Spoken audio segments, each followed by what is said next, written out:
Rangkuman lengkap kasus mendiang Kim Sae-ron dari dugaan eksploitasi hingga terkuaknya berbagai fakta yang mengejutkan, sekaligus menyeret nama Kim Soo-hyun yang diduga menjadi penyebab utama kematian dari aktris Kim Sae-ron.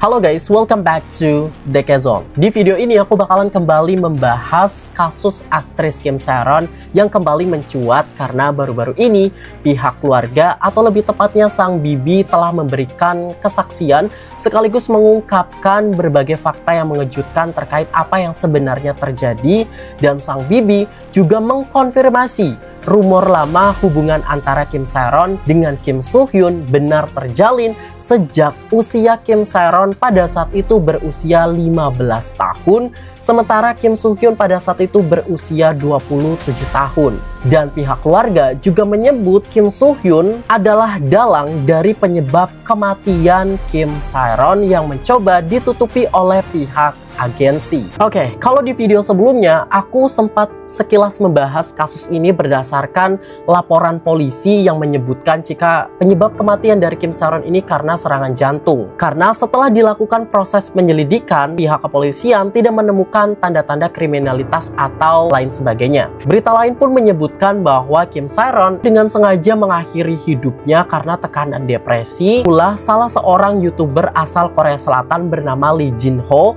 yang pada saat itu juga masih menjabat seorang wartawan yang terus-terusan mendesak Kim Sae-ron dengan pemberitaan-pemberitaan yang diupload melalui channel YouTube pribadinya. Dan ternyata guys, berdasarkan pengakuan dari pihak keluarga melalui kanal YouTube Garosero Research Institute yang aku rangkum, jika pihak keluarga mengklaim akan melaporkan Kim Soo-hyun atas dugaan keterlibatannya dalam hubungan seksual dengan seorang di bawah umur dan akan merilis berbagai bukti-bukti chat mendiang Kim Sae-ron dengan sang bibi yang mendiskusikan situasi pada saat itu, sekaligus bukti foto-foto hubungan antara Kim Sae-ron dengan Kim Soo-hyun saat masih terjalin, dan akan merilis berbagai bukti lainnya secara bertahap. Dan dilansir dari berbagai media berita K-pop pada tanggal 11 Maret 2025 kemarin, sebagai bentuk tanggapan dari pihak agensi yang menaungi Kim Soo-hyun yaitu gold medalist telah merilis pernyataan resmi atas nama Kim Soo-hyun dan membantah seluruh tuduhan yang disematkan untuk Kim Soo-hyun. Dan berdasarkan kronologinya, menurut pernyataan keluarga dari Kim Sae-ron, hubungan antara Kim Sae-ron dengan Kim Soo-hyun pertama kali terjalin di tahun 2015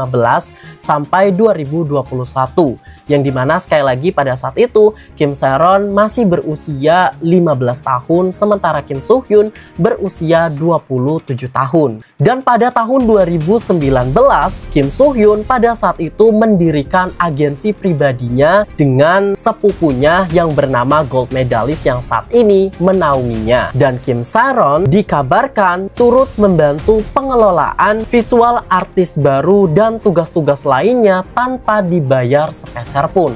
Namun setelah hubungan antara Kim Sae-ron dan juga Kim Soo-hyun ini berakhir di tahun 2021, komunikasi antara Kim Soo-hyun dengan Kim Sae-ron sempat terputus. Dan situasi semakin rumit ketika kasus mengemudi dalam keadaan mabuk atau DUI dialami oleh Kim Sae-ron pada Mei 2022 yang lalu. Dan pihak Kim Soo-hyun dan juga gold medalist yang pada saat itu masih menaungi Kim Sae-ron disebut-sebut menanggung penuh kompensasi dan kerugian akibat yang ditimbulkan dari kasus DUI yang dialami oleh Kim Sae-ron. Dan pihak gold medalist bahkan meminta kepada Kim Sae-ron untuk menyerahkan penuh prosesnya dan juga kasus penyelesaiannya itu kepada gold medalist tanpa meminta sepeser pun bayaran ataupun pengembalian atas kerugian yang ditimbulkan oleh Kim Sae-ron.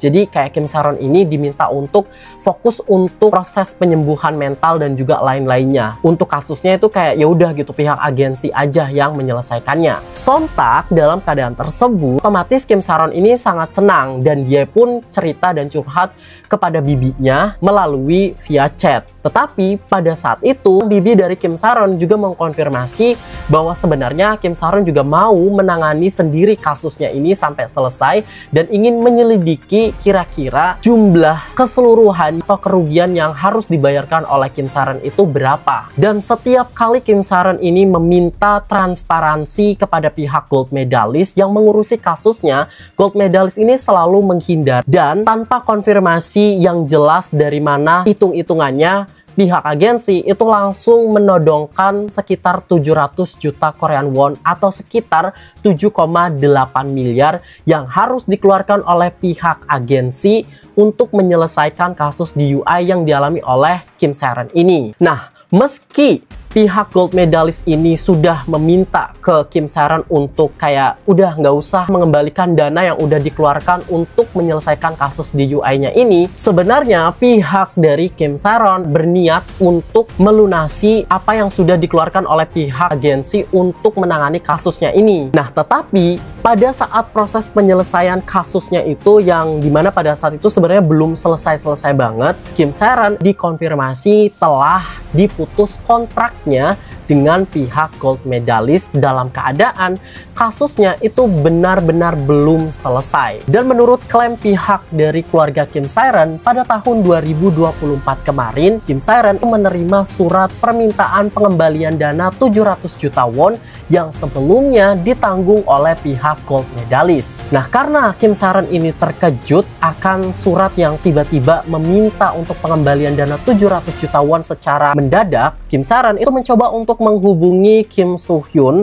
dan meminta tolong ke Kim Soo Hyun. Tetapi Kim Saron itu sama sekali tidak mendapatkan respon atau jawaban dari pihak Kim Soo Hyun. Bahkan Kim Saron juga menghubungi terus-menerus Kim Soo Hyun menggunakan nomor sepupunya. Dan tak lama setelah Kim Saron ini mencoba untuk menghubungi Kim Soo Hyun dan juga pihak gold medalist, salah seorang wartawan justru mencoba menghubungi Kim Saron melalui nomor dari sepupunya Kim Saron dan langsung menanyakan apakah ini Kim Saron. Dan menurut pihak keluarga, hal tersebut bukanlah suatu kebetulan dan menduga kalau pihak Kim Soo Hyun dan gold medalist dengan sengaja menyebarkan kontak pribadi sepupu Kim Saron dan juga Kim Saron kepada media. Dan tepat pada saat drama Queen of Tears yang dibintangi oleh Kim Soo Hyun pada saat itu resmi tayang dan sangat-sangat booming, mungkin teman-teman juga ingat di mana pada saat itu Kim Saron membuat jagat maya heboh dengan mengunggah foto dirinya dengan Kim Soo Hyun, yang dimana pada saat itu Kim Saron mendapatkan hujatan pedas, bahkan disebut-sebut bahwa Kim Saron ini